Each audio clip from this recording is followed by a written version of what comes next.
صرف دا د الله جل شانه دا نوم ولیکه او د ځان سره وساته. هر سړی په زړه کې به محبوب شي، هر څوک به د سره مینه کوي.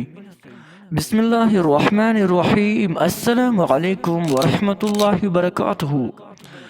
زمرونو او خویندو، که یو انسان د دې خبرې خواهشمند وي چې د خلکو په زړونو کې دې زما مینه او محبت پیدا شي، هر سړی د ماته د قدر او د عزت په نظر باندې ګوري، هر سړی د زما سره مینه او محبت کوي، هغه د یو دودو وظیفه دې هم کوي. لیکن د دې سره یو داسې زبردست عمل درته ښیم، کله هم چې تاسو دا عمل وکړئ د الله جل شانه به تمام مخلوق په تاسو باندې مهربانه کی. دومره زبردست وظیفه او زبردست تعویض دی. دا تعویض صرف که په یو کپړه باندې ولیکئ، اوس درته ښیم طریقه.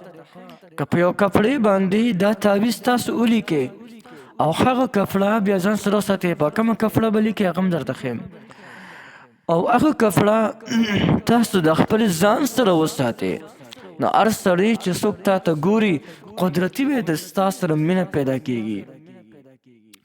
بعضې ملګري راته وایي یاره جي خو چې څوک راته ګوري بس پروانو سترګو به راته ګوري، چا راته د مینې نظر ونه کړلو، نه را سره څوک مینه کوي، نه را باندې څوک اعتماد کوي، یکې تنها یم او څه پریشانۍ دي بس زما پې باندې سر دی نه.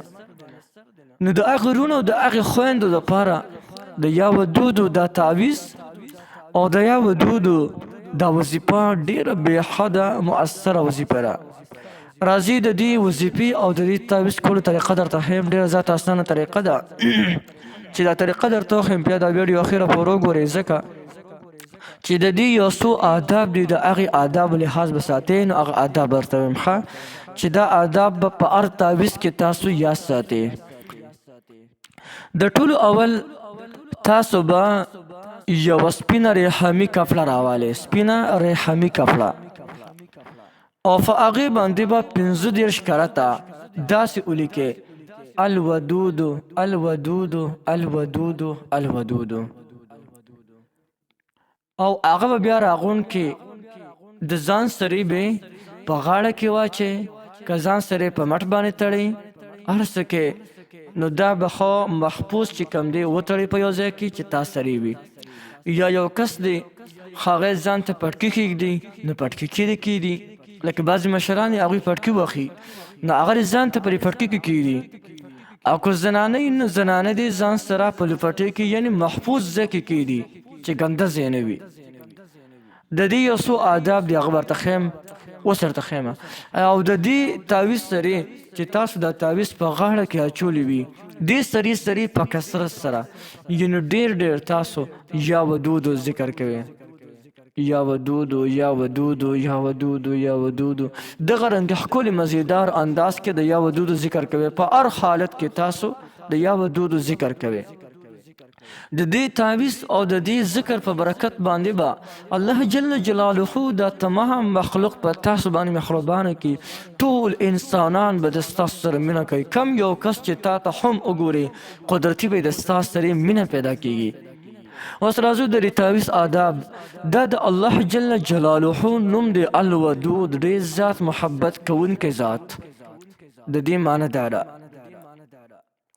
دا د الله جل شانه نوم دی. دا خبر یاد ساتئ، که دا تعویض وي د دې نه علاوه بل یو تعویض داسې وي چې په هغې کې مقدس نومونه لیکلی شوي، یا په هغې کې د قرآن مجید آیات لیکلی شوي وي، یا په هغې کې د حدیث مبارکه نه ثابت الفاظ لیکلی شوي، یا پکې یو قسم نه دعا لیکلی شوي وي، یا پکې دغه د اسماء حسنا نه یو نوم لیکلی شوی وي، نو او دا تاسو سره په غاړه وي یا تاسو په دې مټ باندې تړلی وي، د دې ادب لحاظ ساتئ چې یو کوشش کوئ چې بې اودسه ګورې دغې له ګوتې یو نه سئ، ډېره غټه بې ادبي راځي.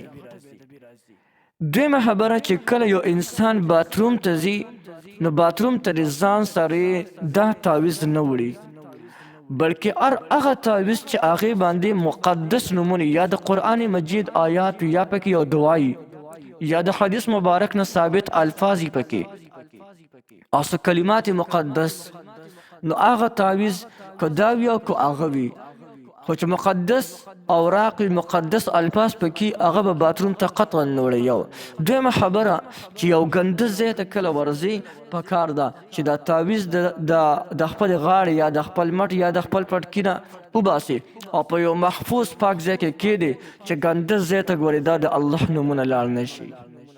د دې آداب لحاظ به ساتئ او باقي چې دا کومه طریقه مې درته وښوله، په دغې طریقې سره تاسو دا تعویز وکړئ او په دغه طریقې سره تاسو دا ذکر وکړئ، انشاءالله چې دې په برکت باندې به تاسو باندې الله جل شانه دا تمام مخلوق مهربانه کړي. هر سړی به د ستاسو سره مینه کوي، تمام پریشانۍ به خوب مسره د ستاسو ختم شي. یو ډیر زبردست تعویز او زبردست وظیفه مې درته وښوله، تاسو هم کولی شئ، نورو ملګرو ته هم کولی شئ، د ښو کارونو دپاره تاسو استعمالولی شئ.